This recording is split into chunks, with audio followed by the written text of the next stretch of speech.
बात हुई है इसकी लगातार हम बराह रास्त 7 बजे से गुलिस्तान न्यूज़ के जम्मू स्टूडियो से आपको बराह रास्त पल पल का अपडेट आप तक पहुंचा रहे हैं। इस 6 अजला के अंदर 239 उम्मीदवार आज उनकी किस्मत का फैसला ईवीएम्स में कैद होगा। तकरीबन 25,78,000 से ज्यादा राय दहानगान अपना हक-ए-राय का इस्तेमाल करेंगे। दूसरे मरहले के तहत पोलिंग लगातार जारी है और दूसरे मरहले में 239 उम्मीदवार मैदान में हैं, जिनमें उमर अब्दुल्ला, तारिक हमीद कर्रा, रविंदर रैना जो अहम फेसेस है इस इंतखाबात के दूसरे मरहले के तहत है, जो लगातार इसम्बली इंतखाबात लगातार जारी हैं। श्रीनगर के अंदर गांदरबल का जिला और उसके साथ साथ ही बडगाम, ये वादी कश्मीर जो सूबे कश्मीर से 3 जिले अजला हैं, और उसके साथ साथ ही अगर हम जम्मू सूबे की बात करेंगे तो रियासी, राजौरी और पूंछ अजला 3 अजला जहां पर 239 उम्मीदवार मैदान में है। तकरीबन 25,78,000 से ज्यादा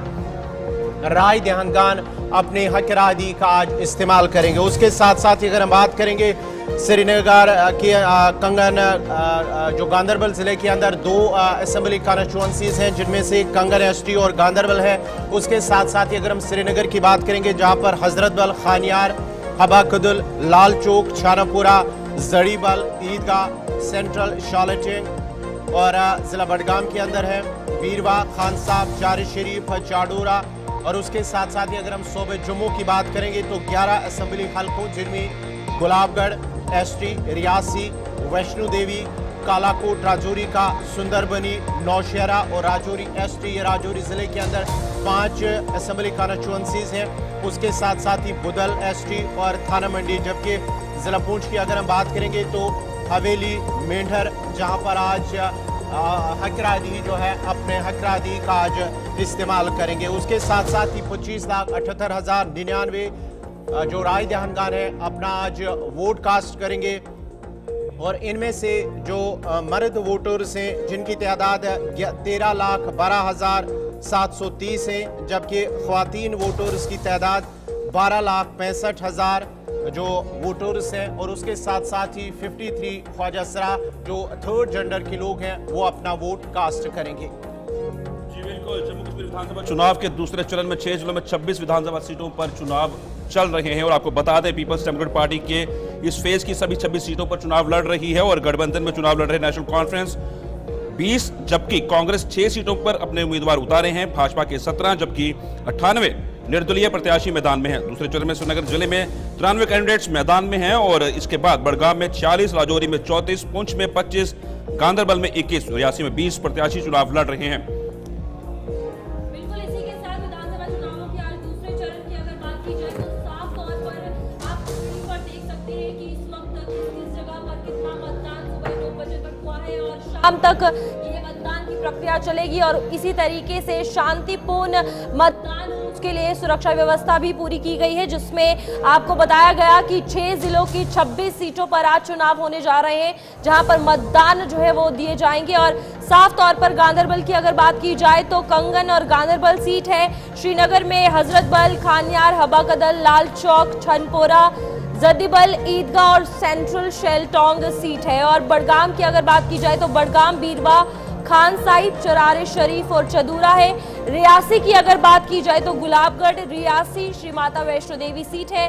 राजौरी की 5 है, जिसमें कालाकोट, सुंदरबनी, नौशहरा, बुद्दल और थन्ना मंडी आती है। और पुंछ की अगर बात की जाए तो सुरनकोट, पुंछ, हवेली और मेंढर आती है। तो फिलहाल ये सुबह 9 बजे तक के आंकड़े आपकी स्क्रीन पर आपके सामने है कि कितना % वोट जो है यहाँ पर हुआ है। और यही अंदाजा लगाया जा रहा है कि जिस तरीके से लोकसभा चुनाव में तस्वीरें सामने आई, विधानसभा चुनावों में भी इस तरीके की तस्वीरें सामने आएंगी। बिल्कुल, आपको बता दें कि आज सेकेंड फेज ऑफ इलेक्शंस है, जिसमें कि सभी जो राजनीतिक दल हैं उनके द्वारा ताकत झोंकी गई और आज उनका जो फैसला है वो ईवीएम्स में कैद होगा। जहां पर आपको बता दूं कि 26 सीटों पर आज मतदान हो रहे हैं। 6 अलग अलग डिस्ट्रिक्ट्स हैं, 25 लाख से अधिक वोटर्स हैं और साथ ही साथ 239 कैंडिडेट्स हैं, जिसमें कि 233 पुरुष हैं यानी कि मेल्स हैं और 6 यहाँ पर महिला कैंडिडेट्स हैं। बता दें कि 11 सीटें जो है वो जम्मू की हैं और 15 सीटें कश्मीर डिवीजन की हैं, जहां पर आप देख सकते हैं कि लंबी कतारों में लोग खड़े होकर अपनी टर्न का इंतजार कर रहे हैं, जहां पर सभी पोलिंग स्टेशंस पर जो है वो भारी तादाद में, चाहे महिलाएं हैं, फर्स्ट टाइम वोटर्स यानी यूथ है या फिर पुरुष है, सभी लोग जो है वो यहाँ पर अपनी टर्न का इंतजार करते हुए नजर आ रहे हैं। और रिकॉर्ड तोड़ वोटिंग सेकंड फेज में भी एक्सपेक्ट की जा रही है, क्योंकि जिस तरीके से हमने देखा था कि किश्तवाड़ में बहुत ज़्यादा वोटिंग हुई, और अगर ओवरऑल जम्मू कश्मीर की बात की जाए 24 सीट्स पर वोटिंग जो है वो फर्स्ट फेज में हुई थी, और इस बार 26 सीट्स पर वोटिंग होगी और रिकॉर्ड तोड़ वोटिंग का अनुमान इस बार भी लगाया जा रहा है। तो आपके सामने स्क्रीन पर है, यहाँ पर कंगन की बात की जाए, ईदगाह की बात की जाए, राजौरी, पुंछ, अलग अलग डिस्ट्रिक्ट्स में कितना प्रतिशत वोट सामने आया है वो भी आपके सामने है। कुछ लोग जो है, पहले शिपन रोकना चाहूंगा क्योंकि नेशनल कॉन्फ्रेंस के सीनियर लीडर और मेंबर पार्लियामेंट आगा रुहुल्लाह मेहदी ने कुछ देर पहले मीडिया के साथ बात की है। उस हवाले से उन्होंने क्या कुछ कहा, पहले वो देखते हैं। डेलीगेशंस आती रहती है, इसको कैसे लूंगा मैं, मतलब डेलीगेशंस आती रहती है। रिस्पांस बहुत अच्छा मिला कैंपेनिंग के दौरान, बहुत सारे इलाकों में गए दोनों फेजेस में। पहले फेज में भी जितना अच्छा रिस्पांस मिला था, फिर जो असेसमेंट मिली ग्राउंड से, तो बहुत अच्छे जो उम्मीद है उसी तरह के रिजल्ट्स आने के जो है तवक्कात है। और इस वाले फेज में जो सेंट्रल कश्मीर, श्रीनगर, बडगाम और गांदरबल, जहाँ जहाँ भी गए बहुत अच्छा रिस्पांस मिला। लगता है कि पहले फेज से ज़्यादा अच्छा रिस्पांस रिजल्ट जो है वो इसमें मिलेगा। उमर साहब की कॉन्स्टिट्यूंसी जहाँ से वो लड़ रहे हैं, बडगाम मेरे ज़िले में जो कॉन्स्टिट्यूंसी है यहाँ पे, तो होपफुली यहाँ पे भी वो कंफर्टेबली, जो अभी तक भी ट्रेंड दिख रही है, कंफर्टेबली जीत जाएंगे। इस बार की इंतखाबात क्या माने रखते हैं, कितनी अहमियत रखते हैं? इस बारे में बात हुई है बहुत बात, चूंकि ये उस असेंबली के लिए इंतखाबात हो रहे हैं जिस असेंबली की जो कानूनी हैसियत थी और कॉन्स्टिट्यूशनल जो हैसियत थी वो गिराई गई, वो छीनी गई अनकॉन्स्टिट्यूशनली। 317 एब्रोगेट किया गया। तो लोगों के पास अब एक जमहूरी रास्ता है, इसी असेंबली के ज़रिए वो आवाज़ भेजे, ये रिजॉल्व करे कि हम 2019 के फैसलों को कबूल नहीं करते। तो इसके लिए इस चीज़ के लिए लोगों की पार्टिसिपेशन इस असेंबली में और इस असेंबली के जरिए वो आवाज़ भेजना बहुत ज़रूरी है। उनने 400 पार भी कहा था, तो फिर तो हुआ नहीं, वो मेजॉरिटी से भी रह गए। तो ये दावे वो करते रहते हैं, और आप भी जानते हैं, हम भी जानते हैं कि यहाँ पे हुकूमत बनने का उनका कोई चांस नहीं है। हाँ, वो चाहते हैं कि लोगों को तकसीम करे यहाँ पे, फिर चोर दरवाजे से आए, 2014 की तरह चोर दरवाजे से आए। और मुझे लगता है कि लोग यहाँ पे इस बार ये समझते हैं कि तकसीम हमारे हक में नहीं है, डिवीज़न हमारे हक में नहीं है। किसी एक पार्टी के पीछे जो यहाँ के लोगों के हुकूक का दिफा करे, पीछे खड़े हो और मेजॉरिटी के साथ उस पार्टी को भेजे। तो मुझे लगता है ये जो अलायंस है नेशनल कॉन्फ्रेंस और कांग्रेस का, इसको लोगों की हिमायत मिलेगी और नंबर्स भी मिलेंगे। जिस तरह से हम देख रहे थे, ये 3 बार आप इसी असेंबली हल्के से एमएलए भी रह चुके हैं। अब चूंकि उमर साहब यहाँ से लड़ रहे हैं, उसके मध्य मुकाबला हम देख रहे हैं अगर से मुंतजर लड़े, तो कहाँ पर आप मुकाबला देख रहे हैं? हर कोई इलेक्शन मुकाबला होता है, कौन सा इलेक्शन मुकाबला नहीं होता है। इंशाल्लाह उमर साहब जीतेंगे कंफर्टेबली, इंशाल्लाह। अगर साहब अपनी पार्टी के कैंडिडेट ने आपको सपोर्ट किया है, नेशनल कॉन्फ्रेंस को सपोर्ट किया है, साथ ही साथ पीडीपी में काफी इल्जामात लगे कि अगर रुहुल्लाह ने कहा था अगर बीजेपी या बीजेपी की किसी भी किस्म की बी टीम हमें सपोर्ट करेगी तो नेशनल कॉन्फ्रेंस में। चलिए, इस वक्त बड़ी खबर राजौरी से आ रही है, जहां पर दरहाल के अंदर 2 ग्रुपों के दरमियान हंगामा आराई हुई है, जिसके बाद ही बीएसएफ की जानिब से गोली का भी इस्तेमाल किया है, हवाई फायरिंग हुई है और इस सिलसिले में मजीद तफसीलात का इंतजार है। जहां पर बड़ी खबर इस वक्त आ रही है दरहाल राजौरी से, जहां पर बीएसएफ की जानिब से उस वक्त गोली चलाई, हवा में गोली चलाई जब 2 ग्रुपों के दरमियान लड़ाई हुई, झगड़ा हुआ, तसादुम हुआ।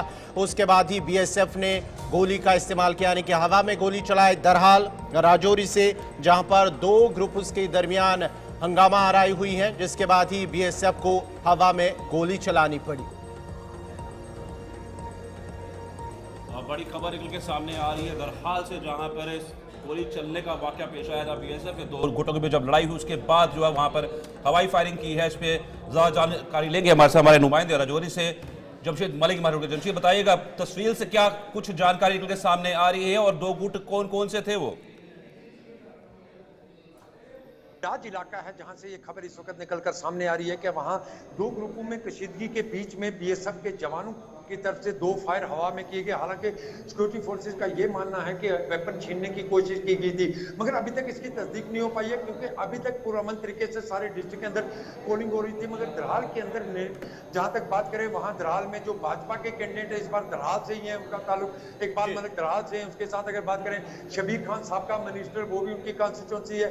इस कॉन्स्टिट्यूंसी के अंदर पहले से ही इस तरह की इतला थी कि यहाँ कुछ इस तरह की गड़बड़ हो सकती है, जिससे पहले ही काफी सिक्योरिटी इन इलाकों में कड़ी कर दी गई है। हालांकि इस बार पोलिंग स्टेशन पर बीएसएफ को तैनात किया गया और 2 ग्रुपों के बीच में आगजनी के बाद बीएसएफ की तरफ से 2 फायर हवा में किए गए और इस वक्त हालात बिल्कुल नॉर्मल हुए हैं। जी जमशीद, अगर हम बात करेंगे पोलिंग की, सुबह से किस तरह की पोलिंग हुई है और अभी जहां पर आप हैं कौन से जो वहां पर हल्का है, कहां पे है आप और किस तरह की अभी पोलिंग हो रही है, क्योंकि 11:30 के करीब बजने वाले हैं, क्या कुछ डिटेल्स है? बिल्कुल, जहां तक पोलिंग की बात करें, अगर 9 बजे तक की हम बात करें, राजौरी की 5 नशिस्तों की अगर बात करें, 12.75% पोलिंग सिर्फ 2 घंटे में पहले 7 से 9 लेकर हुई थी। इससे आप समझ सकते हैं कि लोग खुलकर इस बार अपना वोट कास्ट करने के लिए आ रहे हैं। राजौरी के 5 असेंबली हल्के और इन 5 असेंबली हल्कों में जिस तरह का इस बार हमने देखा इंतखाबी मुहिम चलाई गई, उससे हम ये समझ सकते थे कि इस बार रिकॉर्ड तोड़ पोलिंग राजौरी और के अंदर देखने को मिलेगी और बिल्कुल वैसे ही नजर आ रहा है। हालांकि जो इलाके इस तरह के पहले संदिग्ध बताए जाते हैं या जो इलाके हिसास थे, इन इलाकों में पहले से सिक्योरिटी काफी कड़ी कर दी गई थी। इस वक्त मैं राजौरी के एक पोलिंग स्टेशन पर खड़ा हूं। आप यहाँ देख सकते होंगे कि शिद्दत की गर्मी का सिलसिला, कड़ी धूप भी है, उसके बावजूद भी लोग बड़ी तादाद में निकलकर लगातार अपना वोट कास्ट करने के लिए पहुंच रहे हैं। हालांकि इसी तरह का मंजर राजौरी के हर पोलिंग स्टेशन से देखने को मिल रहा है, जहां बड़ी तादाद में लोग निकलकर इस पर अपना वोट कास्ट करने के लिए पहुंच रहे हैं, क्योंकि इस बार के इलेक्शन जो 10 साल के बाद जम्मू कश्मीर के अंदर असेंबली इलेक्शन होने जा रहे हैं, इसमें लोगों के बहुत सारे मुद्दे लेकर लोग इस बार मैदान में उतरे और कई नए चेहरे, जिनमें खास करके अगर फर्स्ट टाइम वोटर की बात करें, उनकी तरफ से भी डेवलपमेंट और बेरोजगारी की बातें की जा रही हैं और बिल्कुल डिफरेंट जैसे इलेक्शन इस बार मेरे जहां लोगों के अंदर काफी जोश है इस बार इलेक्शन को लेकर। जमशीद, आपसे जानना चाहूंगी, 5 अलग-अलग सीट से राजौरी की अगर बात की जाए तो यहाँ पर 5 सीट से, लेकिन उसी के साथ अगर बीजेपी के हवाले से बात करें तो वहां पर उन्होंने पहाड़ी ट्राइब्स को एसटी का दर्जा दिया है। क्या कुछ लगता है कि क्या इसका फायदा असेंबली इलेक्शंस में बीजेपी को हो सकता है? पहाड़ी ट्राइब्स जो है बीजेपी के फेवर में वोट कर सकते हैं? पहाड़ी कम्युनिटी की जहां तक बात करें, हालांकि भाजपा ने उनको एसटी का दर्जा जरूर दिया, मगर सबसे बड़ी बात यह है कि जहां भी देखेंगे पहाड़ी कैंडिडेट ही आमने सामने, चाहे वो भाजपा का हो, कांग्रेस का हो या किसी और पार्टी का हो, पहाड़ी कैंडिडेट बहुत ज्यादा आमने सामने। राजौरी में जहां बीजेपी और कांग्रेस के बीच में टक्कर होने जा रही है, यहाँ भी दोनों पहाड़ी कैंडिडेट है। इसी तरह अगर कालाकोट की बात करें, जहां बीजेपी और नेशनल कांग्रेस के बीच में टक्कर है या एक निर्दलीय उम्मीदवार है उसके बीच में भी टक्कर होने जा रही है, वहां भी वो तीनों पहाड़ी कैंडिडेट है। इस तरह अगर हम देखें, राजौरी पुंछ के अंदर पहाड़ी के मुकाबले में पहाड़ी कैंडिडेट ही ज्यादा है। इससे हम ये मान के चल सकते हैं कि पहाड़ी वोट डिवाइड हो सकता है, मगर किस तरफ जाएगा ये कहना बहुत मुश्किल है, क्योंकि इस बार के इलेक्शन में जिस तरह मैंने आपको बताया कि बड़े बड़े दावे लीडरों की तरफ से जरूर किए गए, मगर जमीनी सतह पर लोग किस तरह का काम देखना चाहते हैं वो आने वाली 8 तारीख की बताएगी कि किस वोटर ने किस तरफ अपना वोट कास्ट किया। हालांकि बड़े बड़े दावे जरूर सभी पार्टियों की तरफ से किए जा रहे हैं। इसी के साथ अगर बात की जाए इन चुनावों की, तो साफ तौर पर जब स्टार प्रचारक राजौरी इस बार पहुंचे हैं और बड़े बड़े नेता अगर बात की जाए वहां पर पहुंचे, बड़े बड़े चेहरे वहां पर आए, क्या कुछ लगता है इस बार जो ये कैंपेनिंग हुई है, क्योंकि जम्मू कश्मीर की अगर बात की जाए इस वक्त यूटी है और 10 साल के बाद ये विधानसभा चुनाव हो रहे हैं, तो क्या कुछ ये समर्थन जो मांगा गया है लोगों के मुद्दों पर खड़े होने का, लोगों ने उसको कितना समझा है और किन मुद्दों को लेकर आगे आए हैं? बिल्कुल, जहां तक स्टार कैंपेनिंग की बात करें, राजौरी और पुंछ के अंदर के इलेक्शन जो है बिल्कुल स्टेट के बाकी इशू से डिफरेंट तरीके से देखने को मिलते थे, क्योंकि 2014 में हम चले जाएं, 2014 से या पीछे की तरफ चले हैं, उससे पहले यहाँ पहाड़ी और गुजर के नाम पर डिवाइड करके इलेक्शन देखने को मिलते, मगर इस बार ऐसे मुद्दे देखने को नहीं मिले। अगर स्टार प्रचारकों की बात करें, जहां तक गृह मंत्री ने भी राजौरी का दौरा किया, उसके बाद डिफेंस मिनिस्टर ने राजौरी का दौरा किया, उसके बाद और कई बड़े नेता भी राजौरी पुंछ के अंदर टूर करते होंगे नजर आए, मगर जहां तक स्टार प्रचारक की बात करें, लोगों के लिए इस वक्त मकामी मुद्दे बहुत ज्यादा है जो इस इलेक्शन में देखने को मिल रहे हैं। सबसे बड़ी बात बेरोजगारी की बात जहां तक करें, वो एक बड़ा मुद्दा नजर आ रहा है इस बार, क्योंकि नौजवान खुलकर इस बार बेरोजगारी के खिलाफ खड़ा हुआ, वो एक बड़े मुद्दे आते हैं। बेरोजगारी और स्टार प्रचारक की जहां तक बात करें, उनका प्रभाव इतना ज्यादा इन इलाकों में नहीं देखने को मिलता, क्योंकि यहाँ के मकामी मुद्दे जो हैं वो मकामी लीडरों तक ही उठाए जाते हैं। जी राजौरी से तफसीलात फराहम कर रहे थे, जहां पर एक खबर आई थी कि BSF की जानिब से हवा में 2 गोलियां उन्होंने चलाई हैं जब 2 ग्रुपों के दरमियान लड़ाई हुई है। ताहम कुछ ज़राए का मानना है कि BSF एहलकार से हथियार छीनने की कोशिश की गई, ताहम इस हवाले से सरकारी तौर पर तस्दीक इस खबर की नहीं हुई है। नाजरीन, असम्बली इंतखाबात 2024 का दूसरा मरहला जारी है। अपडेट पल पल का अपडेट जारी रहेगा, लेकिन यहाँ पर रुकते एक छोटे से तिजारती वक्फे के लिए।